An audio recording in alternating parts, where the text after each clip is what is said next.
Bonjour à tous, on débute avec le soulagement à Marseille suite à la deuxième victoire de la saison pour l'OM face à Nantes. Pour la Provence, les buts de Bafé Gomis et Clinton N'Jie permettent aux Phocéens de décoller enfin et de retrouver un peu de sérénité à la 13e place de la Ligue 1.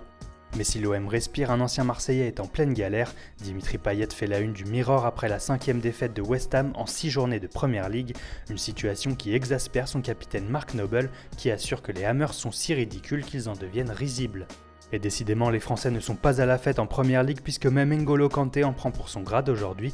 L'ancien Canet est source de moqueries après la défaite de Chelsea face à Arsenal. Et pour cause, sur le 3e but des Gunners, il a été battu à la course par Mesut Özil mais aussi par l'arbitre de la rencontre. Le Times s'en donne à cœur joie et titre « Kanté, 35 millions d'euros, est dépassé par l'arbitre ».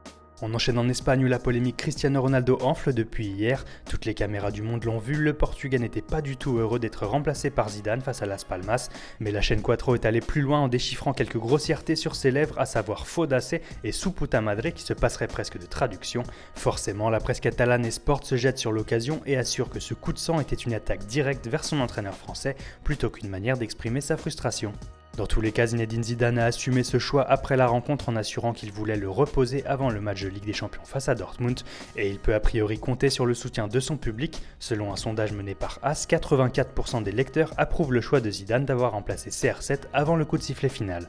Et on termine cette revue de presse chez le rival catalan beaucoup plus serein après sa victoire 5-0 ce week-end.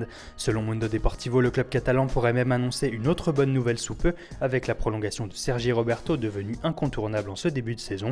Il devrait remplir jusqu'en 2021 et voir sa clause libératoire de 40 millions d'euros largement augmenter.